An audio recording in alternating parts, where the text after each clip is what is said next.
Welcome to Wealth Management Mixtape, a go-anywhere show about life, finance, and investing.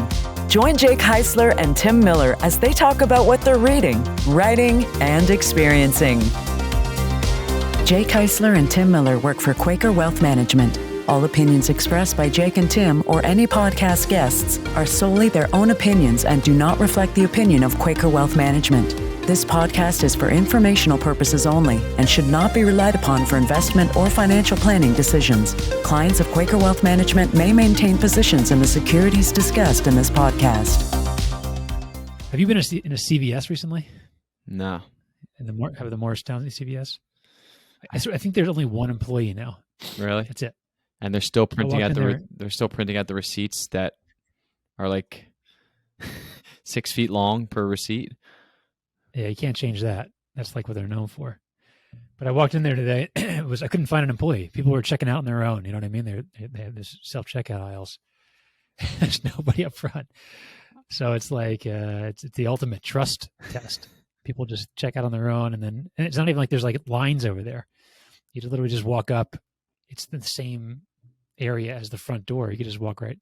I don't know. I feel like it's been like that for years. Yeah, they converted it a while back. But then they did the same thing at PNC Bank. Remember that down in on Main Street? What, just having one employee? They took like every employee out of there, and they put kiosks like with computer monitors, and they're no longer there anymore. They're gone. PNC's gone. So I was going in for a passport photo. I didn't realize my passport was outdated. So we're trying to plan a trip. Hopefully. Yeah. You know? I feel like that's one of those things that you never really know until you try to plan a trip that you realize it's outdated. Yeah, we were thinking like, oh, end of July would be nice. And then I realized my passport had expired like this week. I actually just got the TSA pre-check for traveling just because I feel like I have a bunch of trips coming up, and I was like, if I don't have to deal with the check-in lines, might be a good idea. So I think you have it for, 4 or 5 years, and then you have to renew it. So it seems worth it. Something like that. I have it. I've never used it. I got it, and then, you know what? I did use it one time. Last time we went away, which is probably like, I don't know, 2 years ago. And I used it. Think they'll credit back nice. the 2 COVID years because no one was using it? No. But I heard airport lines are like ridiculous. So yeah, I don't know. Yeah, I went on a trip. When I used to travel. I went on a trip in November, and we got to the airport like an hour and a half before our flight took off, and we thought we were going to miss it based on, at the Philadelphia airport, it was the longest line for security I've ever seen in my life. So that's what kind of prompted us to start looking into TSA pre-check. Yeah, I think unfortunately the cost is low enough that it's like that line's pretty long too. Like doesn't like anyway. And then people are just at the airport are just everyone's so angry, like all the time. What's worse? I'm laughing. What's worse, dealing with like the people at the airport or dealing with the people at the DMV? I haven't been to a DMV in like years. Because I had to renew my license in COVID, but they give you the exception to extend it. And so I extended it. And then did I go to a DMV? No, I didn't have to. Maybe I did. I think you do only online renewal now because I have to renew mine and I just got that notification. Yeah, but I'm old enough where like my picture was outdated. They're like, no, it's not going to fly anymore, dude. Like, you got to get a new picture. You can't recognize you from 10 years ago or whatever it was. Anyway. So everyone thinks we're going to have a recession. I always wonder that, like, and it's not even like, it feels like everybody, like every headline is recession. Every blog is talking about recessions. Everything is recessions.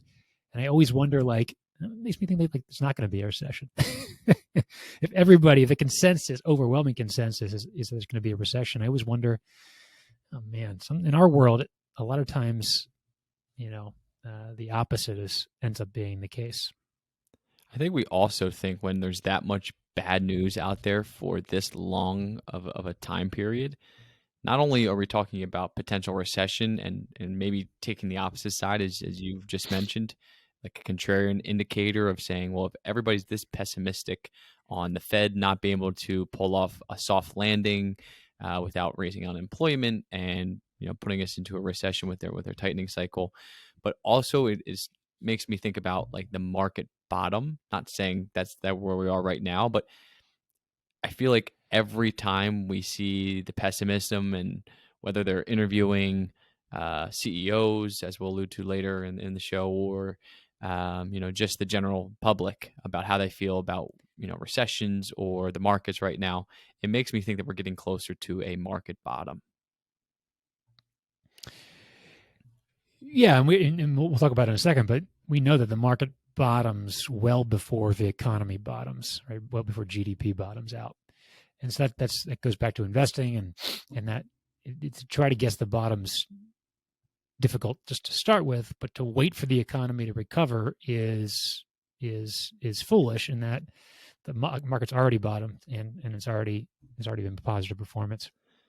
But back to the recession thing, I think what I found interesting, kind of look under the cover, is that to me, a recession, like there's this gray area with recession, and there's these kind of three different criteria for recessions with the National Bureau of Economic Research, and they call it, the three things are the depth of the economic decline. These three things generally happen. There's some depth to the economic decline. There's a diffusion, so across the economy, and there's some sort of duration associated with it. And oftentimes it's 2 quarters of negative GDP. It doesn't have to be all three, and they don't have to be equal. So there is no definition of a recession. I always looked at it as when people lose their jobs at a substantial level.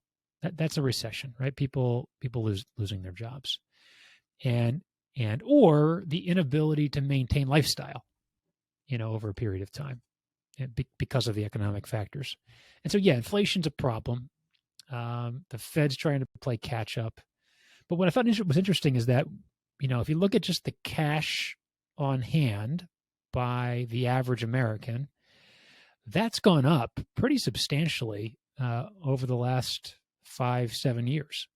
And not just in the top 1% or top 5% or top 10%, it's been equal across pretty much the board. We'll put a chart up for this year.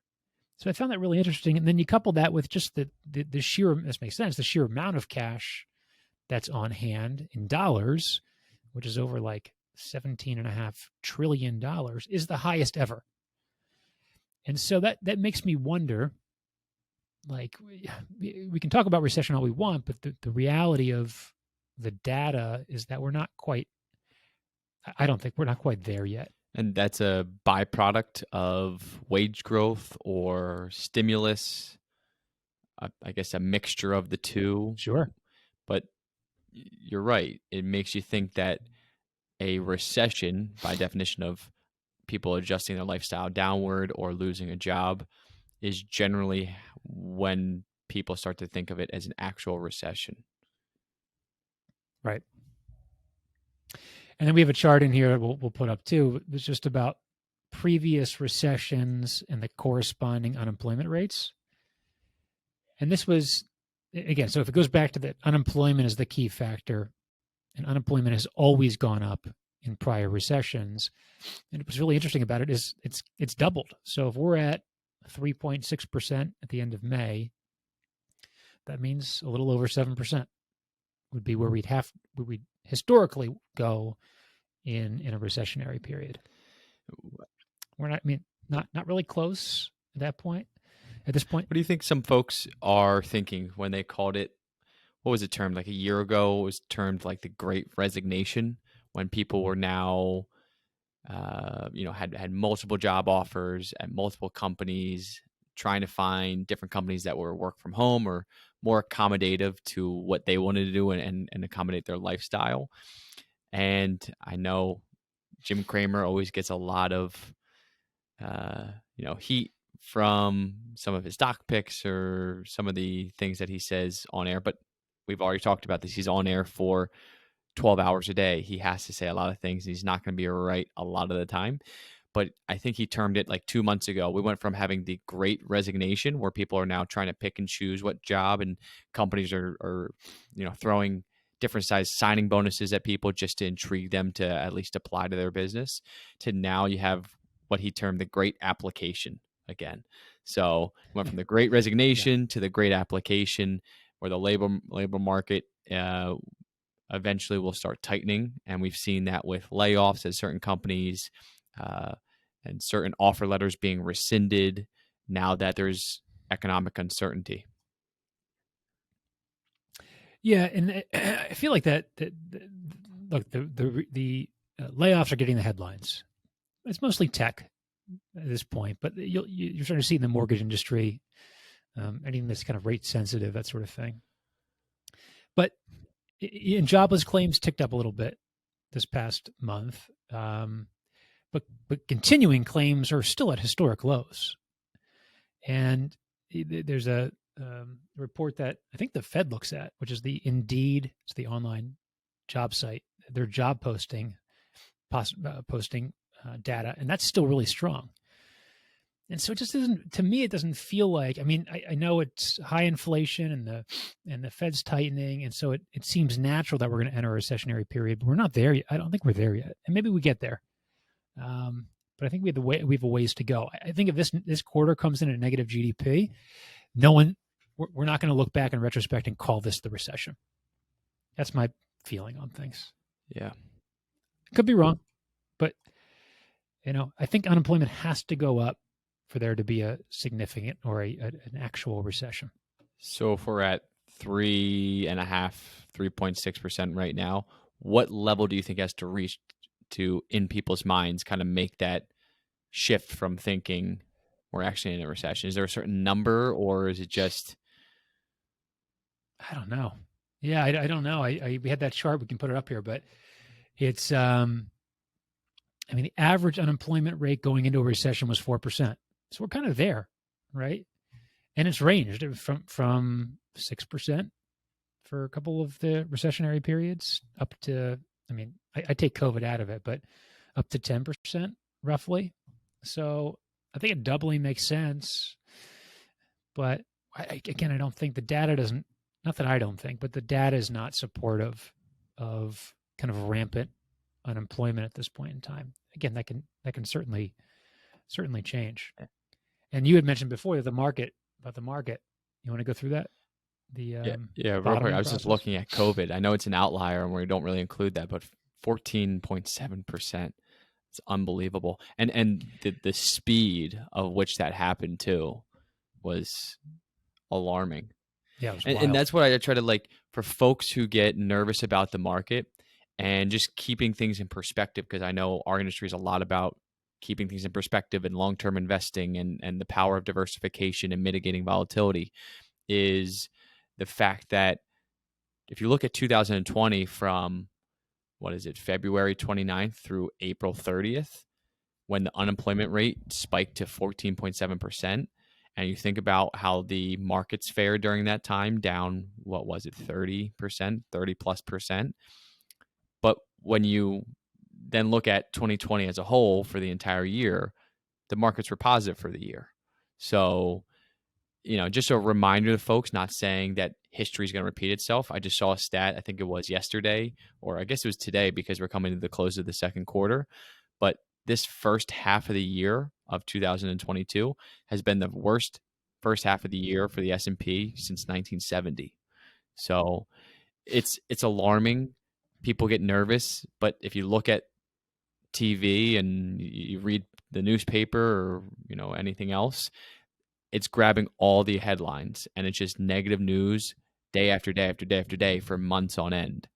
But yeah, looking at what we were talking about, was it Morgan Housel? Keeping things in perspective, he talks about how the average household net worth is $80 trillion higher than it was 10 years ago. And in the last 3 months, we've lost $700 billion of household net worth. So it's nothing in comparison to what we've gained over the past decade. Right. And to your point, but that second figure, the 700 billion, gets all the headlines, right? And it has nothing to do with the trajectory of the things ebb and flow.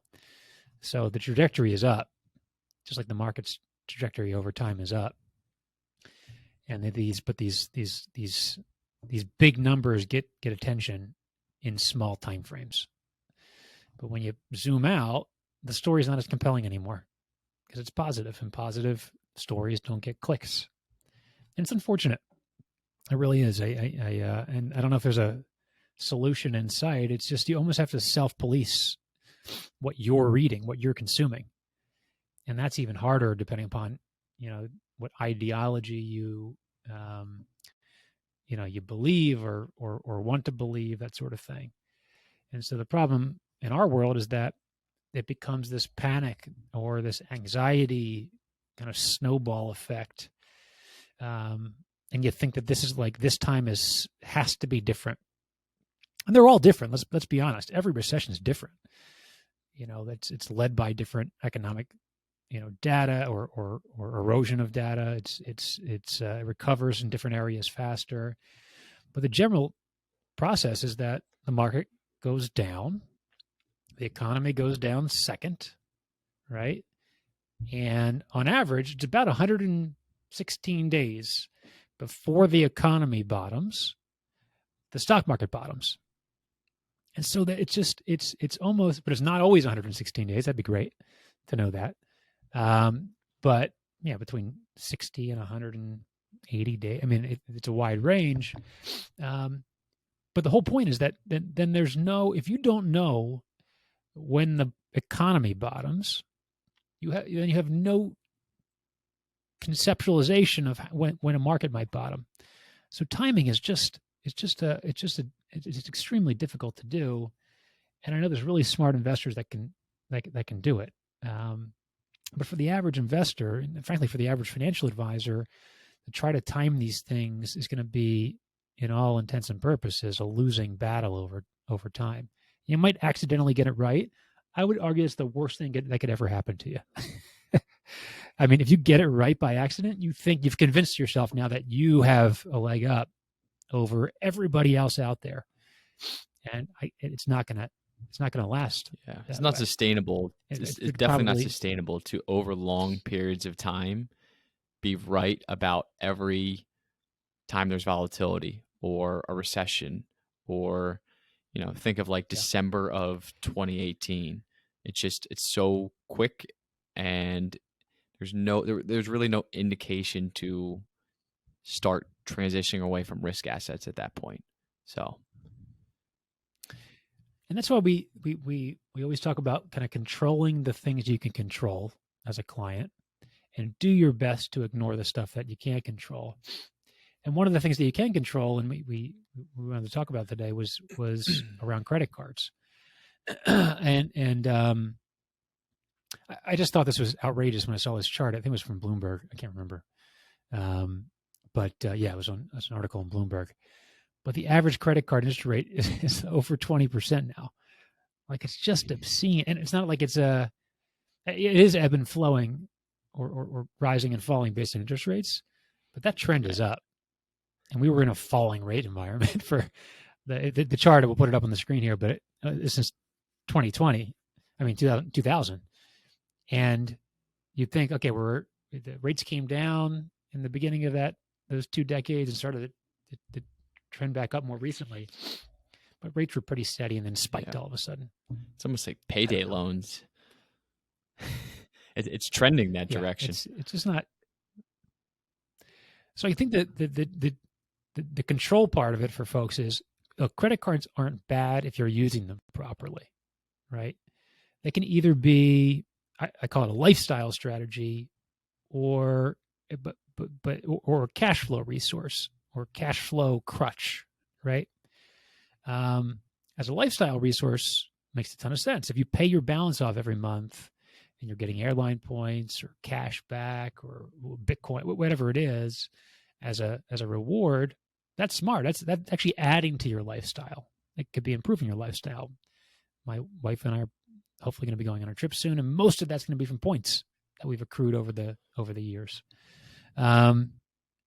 So that's a lifestyle kind of add-on. But using it as a cash flow crutch can be just, and with 20% interest, and that's the average, so it can be higher than that. It's just, it's just, and I get it. You have a healthcare cost that you can't cover from cash reserve, and it goes back to the whole idea of just general financial planning and having cash reserves in place. But gosh, to put money on a credit card that's charging you 21% is just it's a drain. It's a lifestyle drain. Yeah, it's something that a lot of people, they're either aware of, or we hope most people are aware of the interest rates that these credit card companies are charging, because the average of these rates have just been going up over time, and they've just spiked in the last decade. So they're only trending up from here. And we talk about this, and what you're just kind of describing is it affects, like, what do you think affects lifestyle more, or keeps clients of ours up at night? Is it debt, or is it the markets, right? And I think that debt probably weighs on folks more than investment performance. And I think it's kind of to look at the two at certain time periods. And a lot of folks say, well, my biggest concern going into retirement is having this debt hanging over my head, or how to consolidate debt, or how to lower the interest rate, and thinking about that's the biggest obstacle to get to retirement versus the volatility in the market, which is really an afterthought for folks because they know that the market's up 4 out of every 5 years. But having $50,000 on a credit card with an average rate of 20%, that's a lot more burdensome to folks to get to their financial goals. Yeah. And if I would kind of summarize, I would say don't use credit cards as a crutch to the extent that that's possible, right? So don't carry a balance month to month on a credit card. You can use it if you're disciplined from a cash flow perspective. Go ahead, use it as a lifestyle improver, right? But don't carry that balance month to month. And that's probably the way that I would approach it. It's really a shame. And it's almost like a drug dealer. Like, you have to have credit in order to buy a car or something, or a house or whatever. But you're always trying to pay down that. I don't know. It's just like this. I think it's backwards in this country. But while it's the way it is, try not to carry. Yeah, and that balance has, as you just mentioned, has multiple ripple effects from there, with it affecting your credit, which affects your ability to go out and purchase a house or a car, or do a number of other things that requires high credit. So it's really not even a drain on you month to month as far as paying off the interest, but it limits your ability to go out and do other things. Got it. How often, so when you're in meetings, what percentage of time do you think you're talking and the client's talking? Yeah, me personally, I mean, be honest. I definitely have to work on, I think everybody has to, but for me personally, I definitely have made a conscious effort to try to listen to, and not just listen, but like intently listen to what the client is saying, because a lot of time they're telling you about what they're passionate about their goals, and trying to, it's what we kind of say here in the office, and what advisors say in general is, learn and to understand your clients. What are their goals? What do they need? What are they passionate about? And you truly can't find out what your clients are passionate about, or what is important to them moving forward throughout retirement, without intently listening. So I haven't always been the best listener. I know that's part of being an advisor, is to try to work on that skill. And I think that it's a skill that can definitely separate you from other advisors in the industry. When an advisor is, you can tell when somebody is genuinely interested in learning about somebody else. I think there's this kind of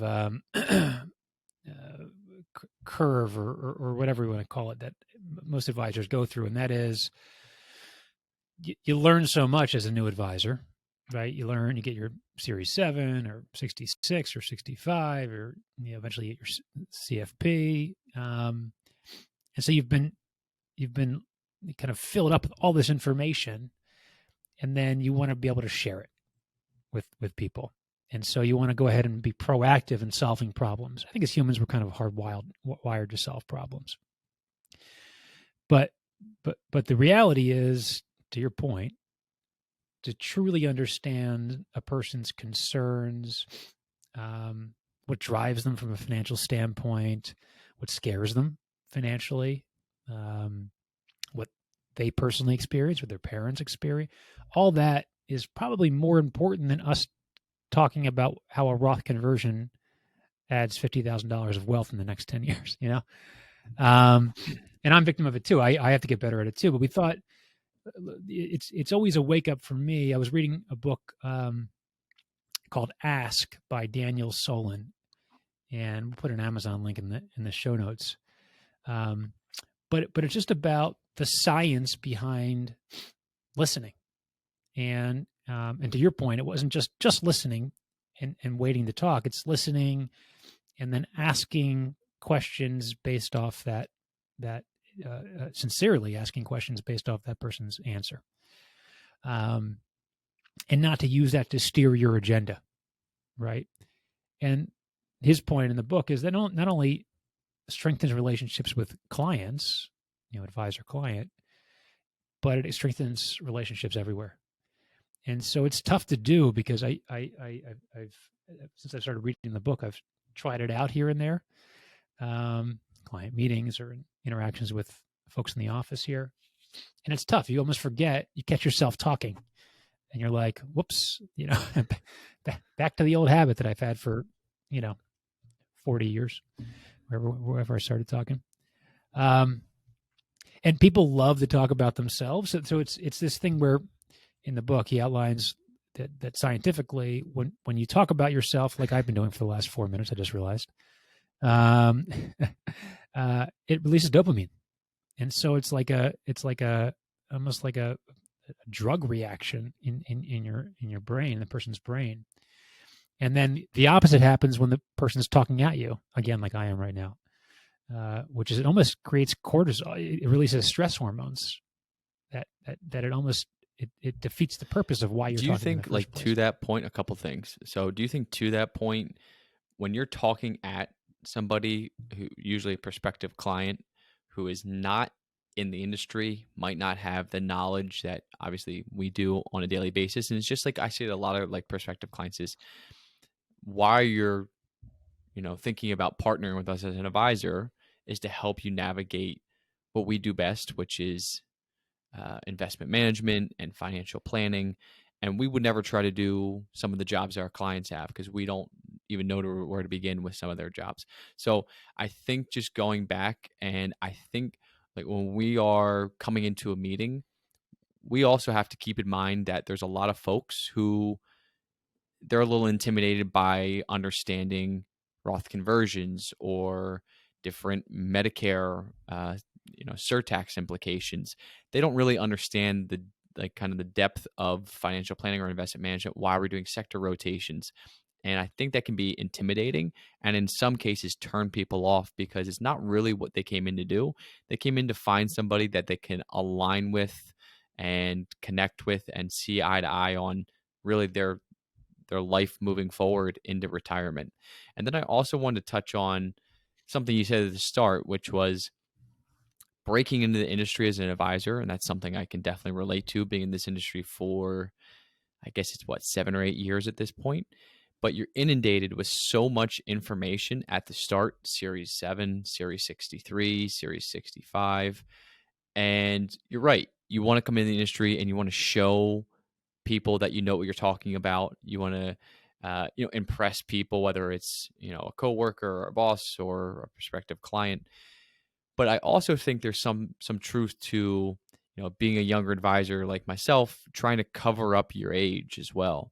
And it's such a difficult industry to break into early on because your clientele is, for the most part, if you're dealing with retirees, they're 60 years and over, and it can be intimidating as an advisor, at least as a younger advisor. So you try to just kind of throw everything that you know at clients or prospective clients just to prove you know what you're talking about. And that can also kind of, dissuade some people from working with you.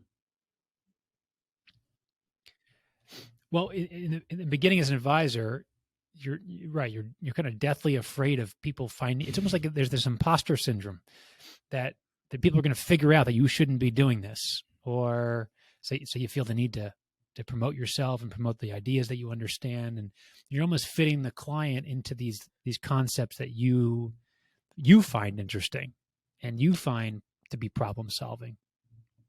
And actually, in a meeting today, I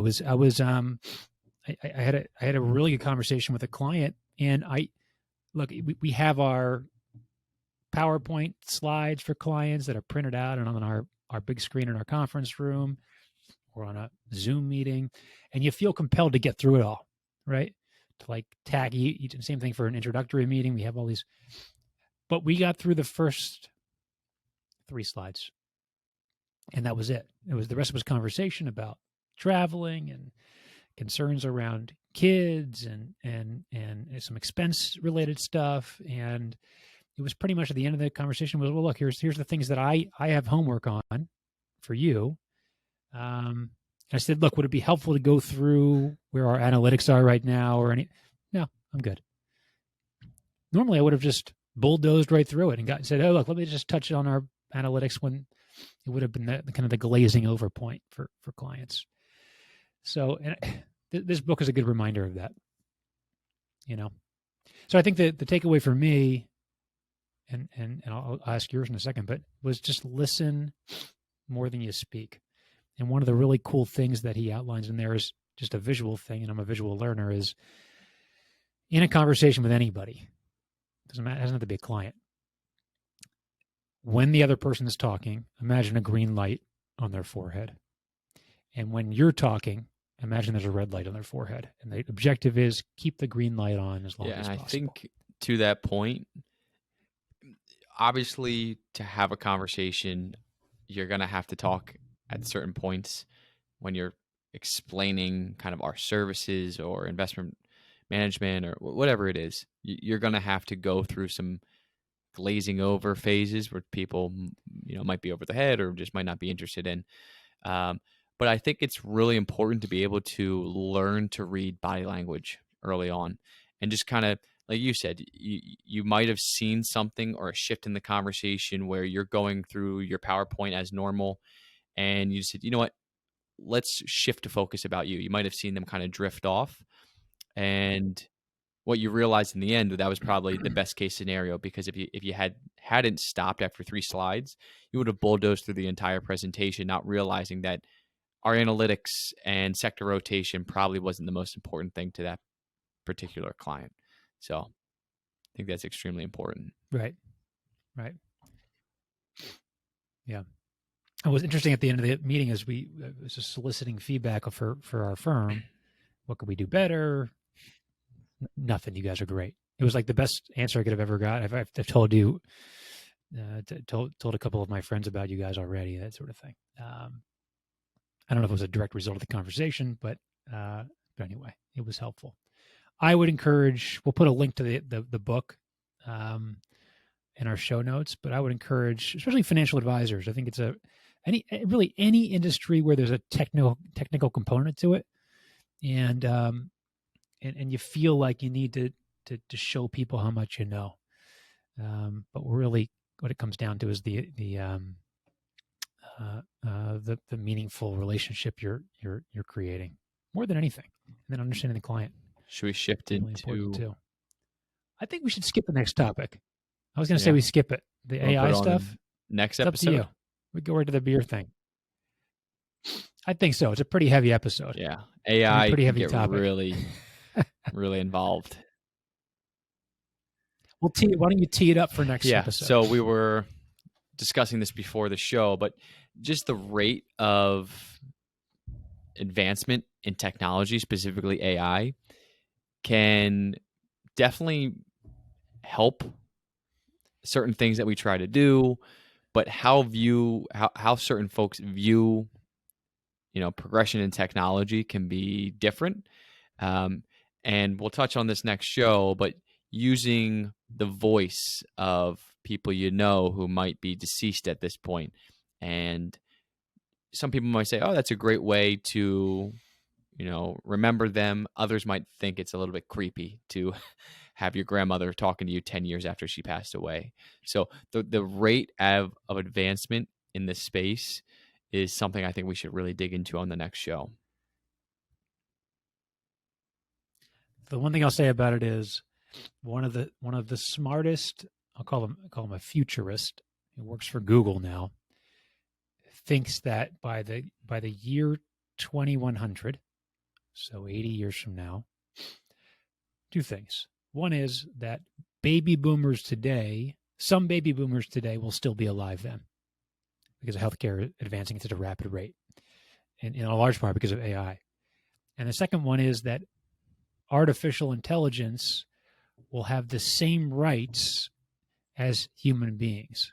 They'll be on the same playing field from a political standpoint, et cetera, et cetera. So we'll leave it at that, and we'll cover it in more detail, I think, in the next show, because I think that could be a really cool conversation, and the impact on industries like ours, short term, and then eventually. Time for transition to pop chart. Let's go to pop chart. I don't know. Is this a special? I think it was discounted. The ones you could choose for a variety pack. It was like the Wegmans mix and match selection. Yeah, shout out to Wegmans. Shout out to Wegmans. Wow. Maybe next time they'll give us a free variety pack.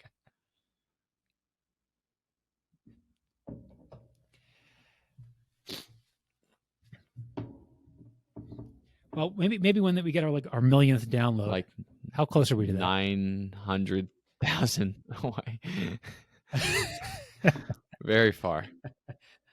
Yeah, closer to one than we are to. So this is, I'll introduce it. This is the Sierra Nevada Little Thing Hazy IPA. Pretty cool can. Since you already decided to take a taste, we'll have you go first. Yeah, I think it's. Well, I like IPAs, so I appreciate it. Oh, you're back to the pour, though. Look at that. It's so what bad. A mess. What a mess that is. I think next time you have to show what you're doing, because have to show the pour in action.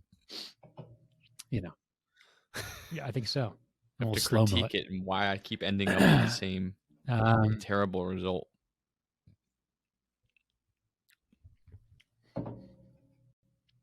So let me just take a look at this can real quick. Okay, so it's a regular IPA. It's not like they have the those all day IPAs, which is a little low alcohol. I think it's good. I'm going to give it a 6.5. Okay. I'm going to give it a 7.4. I like it a little more than you do. Oh, wow. What do you like about it? What's the taste? What's the I wish I knew how to describe what a beer tastes like. Well, what do you taste? Don't say beer. I don't think it's as hoppy as other IPAs I've had. Okay. Well, there you go. That's good. So I like it for an IPA. Okay. I guess I'm not a true fan of IPAs, and maybe that's why I'm a little higher than you are.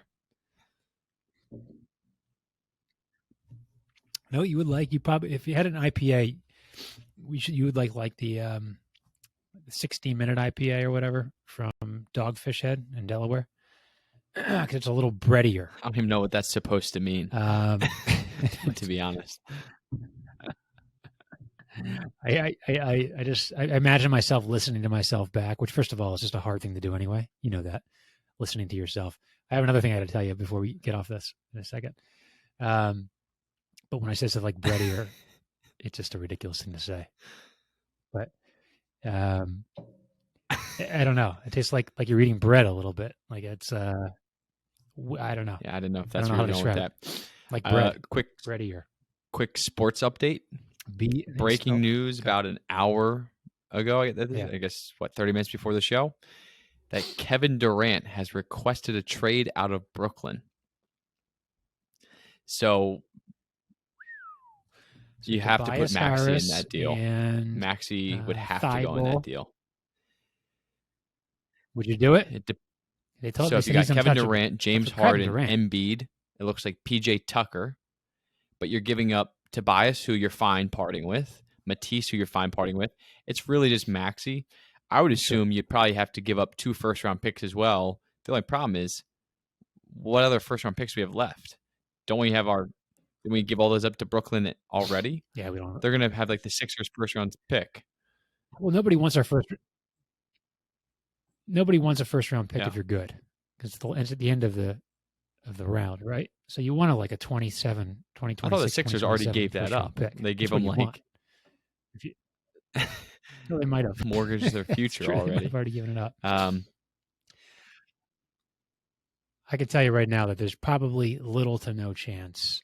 Does he say where he wants to go? Not yet, but social media is so funny how quick they are. And it's like the My Next Chapter thing where it has Kevin Durant and it already has him back on the Warriors because he just watched them win the NBA title.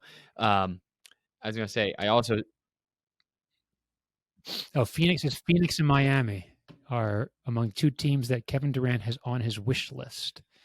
I mean, do you see the one team I can't have him go to is the Celtics. But the Celtics could provide a package that is intriguing enough, like centered around Jaylen Brown. I would consider that package. The other one that would make sense is the Lakers if they... Is Jaylen Brown better? The prospect of Maxey, is that better than Jaylen Brown? Oh, now think about it. Maxey was the 3rd best 3-point shooter this past year. I mean, Jaylen Brown's just such a better defender. So that's the only upside to him over Maxey, I guess. But Maxey is a better It's not like Jaylen Brown's a bad 3-point shooter. Maxey just was one of the better. But on how many attempts is that? In the beginning of the year, he wasn't taking that many attempts. I guess you have to look into it. Oh, yeah. I mean, I love Maxey. I think Maxey's going to be really, really good. But I guess I'd have a hard time. Well, for Kevin Durant, I'd do it. But you got to know you're going to be pretty bad in about 3 or 4 years. You're going to take a huge step back after Embiid's past his prime. Or, you know what I mean? Yeah. You've got no picks. That's the problem. Right? At that point, you've got no picks. You've got aging players. You're going to be bad for a long time. It's like process 2.0, I'm looking at the Jaylen one Brown's, package I could see happening is 3-point Anthony Davis and maybe Anthony Davis in a first-round pick for Kevin Durant. Have LeBron and KD. How? I don't want... Yep. They don't play. Neither of them. They always sit out games. I don't know. I think it'd be good. You have Kevin Durant. He sits out for a game or two, and Embiid takes over. Maybe Harden steps up for a game or two there. Embiid rests a game. So it'd just Kevin be the Durant trio in, of the 3 of them: Durant, Harden, Embiid, and PJ Tucker. And PJ Tucker. Man,